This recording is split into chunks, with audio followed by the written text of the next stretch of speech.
This episode is adapted from a clinician-written article on Mentalyc and brought to life in audio for therapists who, like us, sometimes prefer listening on the go.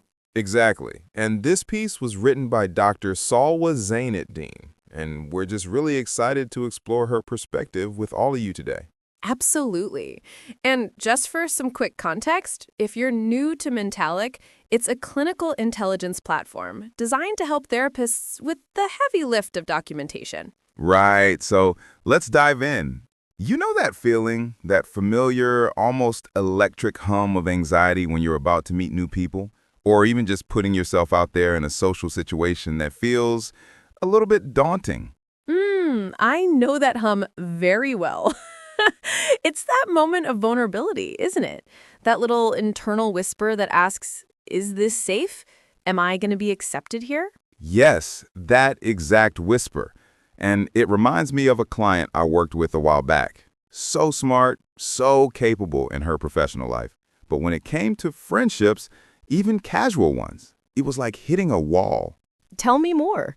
What did that look like for her? Well, she described every social event as feeling like she was draining a battery she didn't even know was charged. She'd go, she'd participate, but she'd feel this profound sense of exhaustion afterward. Her default became avoidance. It was just easier to retreat inward, as she put it, to protect her heart. That's so poignant. Protect her heart. It's a feeling I think a lot of us can relate to, either in ourselves or in our clients. I remember a time in my own life where my automatic reaction to almost any relationship was to create distance. It was this unconscious reflex to keep people at arm's length because getting close felt perilous. Perilous. That's a powerful word for it. It's not just simple shyness, is it? It's deeper. It's this underlying pattern that can feel so confusing until you start to see it for what it is. Exactly. And that's the first step, right? Detecting the pattern. Because once you can name it, you can start to face it. But trying to face that alone, that feels almost impossible. It's like you're trying to read the label from inside the jar. I love that. Trying to read the label from inside the jar. So true. So, how do we help our clients and ourselves get a clearer view of that label? Where do we even start? Well, this is where having a framework can be so incredibly grounding. It's not about putting people in boxes, but about giving them a map to their own inner world. And a really foundational part of that map is attachment theory. Okay. Attachment theory. I hear some people, maybe even some clinicians, thinking, oh, that sounds so academic, or what does that really mean in practice? How do you explain it in a way that feels real? I get that. I think of it as the emotional blueprint for our relationships.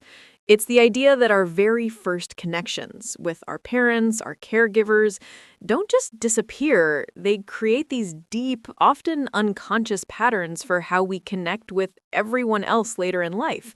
It's the why behind that feeling of peril or that need to retreat. The emotional blueprint. I like that. It's not a life sentence, it's a starting point. It helps explain why some people find it so easy to trust and connect, while for others, it feels like walking on a tightrope. Precisely. And the theory gives us these 4 general styles that tend to develop from way back in infancy: secure, anxious-preoccupied, avoidant, and disorganized. Understanding those patterns can be such a light bulb moment. It provides us incredible insight into why we behave the way we do emotionally. Okay, so we have the theory, the blueprint, but in a clinical setting, how do we move from theory to practical application? How do we actually assess where a client might be on that map? This is where a tool like the Adult Attachment Scale, or AAS, becomes so valuable. It was developed back in 1990 by Nancy Collins and Stephen Reed, building on that early research. It's a self-report tool, which I think is so empowering for clients. Self-report. So they're the expert on their own experience. I love that. What does it actually measure? It's an 18-item questionnaire, and it's beautifully simple. Each item is a statement about feelings in close relationships, and that includes romantic partners, friends, family, all of it. The client just rates how much they agree with each statement on a 5-point scale. Not at all characteristic of me to extremely characteristic of me.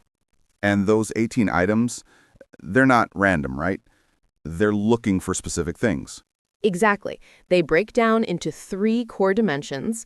The first is closeness, how comfortable someone is with intimacy and interdependence. The second is dependency, the extent to which a person trusts and depends on others. And the third is anxiety, that fear of being rejected or unloved. Closeness, dependency, anxiety. Woo! You can already see how the answers would start to paint a really clear picture. So you get scores for those 3 dimensions, and then what? Then you use those scores to see which of the 4 attachment styles the person's patterns most closely align with. It's not about a rigid diagnosis, but about identifying a predominant style: secure, anxious, avoidant, or disorganized. It's a starting point for conversation, for deeper exploration. And that's the aha moment, right?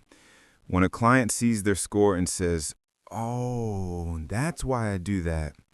But then comes the practical challenge for us as clinicians, the paperwork.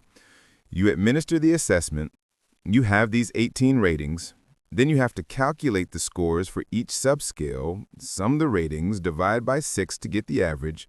It's a lot of manual work before you can even get to the clinical insight. Don't I know it? The manual calculation, and then typing those scores into your progress notes session after session to track changes. And then the absolute worst part, copying and pasting that note into the EHR. It's so clunky, and it takes you completely out of the clinical mindset. The dreaded copy-paste. It's the bane of our existence. You spent all this time crafting a beautiful, insightful note, and then you're wrestling with formatting and different browser windows. It's absurd. That's honestly why seeing that new feature in Mentalyc made me so excited. The one-click transfer to your EHR. Oh, it's a total game changer.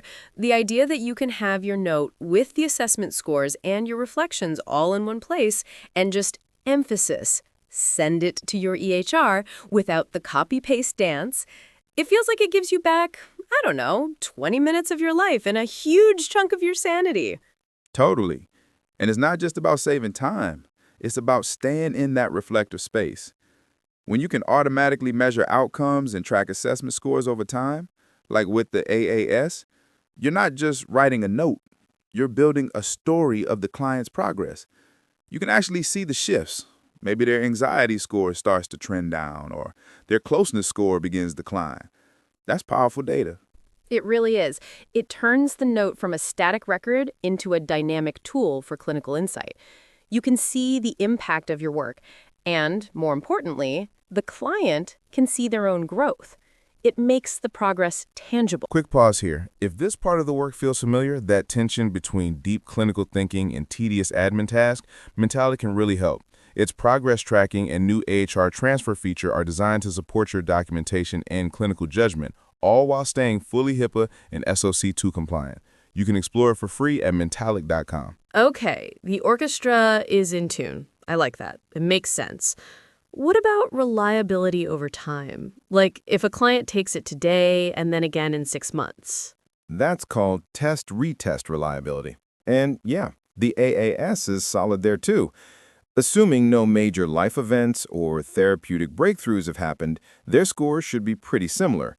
It shows the scale is stable and isn't just spitting out random numbers. It's measuring something real and consistent within the person. And validity? That's about whether it's actually measuring what it claims to be measuring, right? It's not accidentally measuring, say, general anxiety or personality instead of attachment. Exactly. And the AAS has demonstrated good construct validity. Its scores line up really well with other well-established attachment measures, like the ECR and the RQ. It's like getting a second and third opinion, and they all point in the same direction. It confirms we're truly looking at attachment. Okay, that's reassuring. But here's the million-dollar question for me. Does it actually predict anything? Do the scores on the scale actually correlate with real-world outcomes for our clients? Yes, and this is the most exciting part for me. That's called predictive validity. And the research is really strong here. For example, studies consistently show that people who score as having a secure attachment style on the AAS also report higher relationship satisfaction. They tend to have better mental health outcomes and more effective coping strategies for stress. So it's not just a label, it's a predictor of well-being. That makes it such a powerful tool for treatment planning. If you see a client has scores indicating an insecure attachment style, you have a clear target for intervention. You can work directly on building skills for trust, intimacy, and emotional regulation. Precisely. It gives you a roadmap. Knowing this stuff is so important because it gives us confidence in the tools we're using. We're not just guessing, we're using a robust, evidence-based measure to inform our work. Of course, no tool is perfect. I imagine the AAS has its limitations too. Oh, for sure. And it's crucial to be aware of them. The biggest one is that it's a self-report measure. So it's subject to, well, people. Someone might subconsciously want to present themselves in a more favorable light. That's social desirability bias.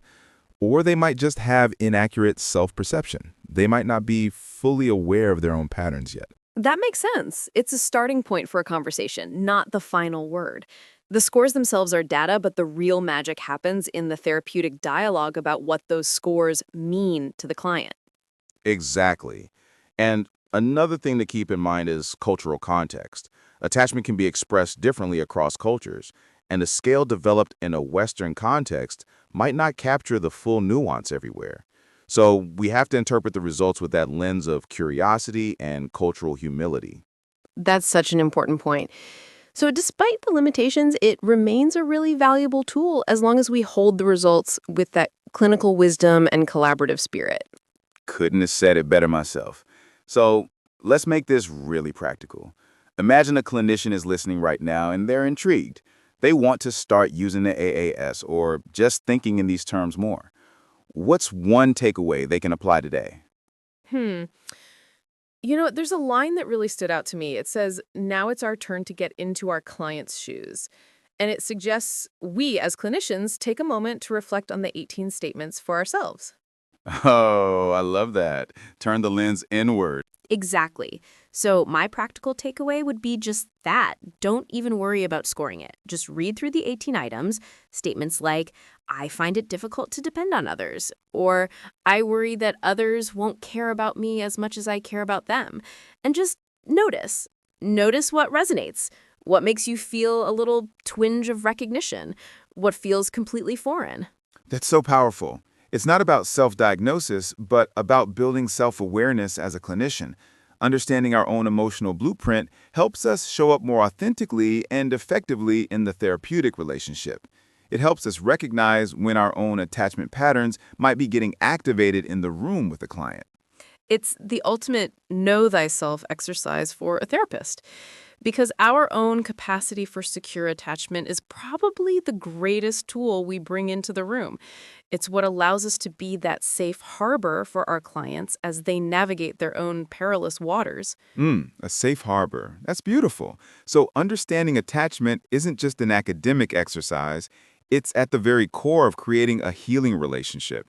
It gives us a map to understand our clients' deepest relational wounds and a compass to guide them toward more secure connections. It really does. It transforms the work from just managing symptoms to fundamentally rewiring that emotional blueprint for connection.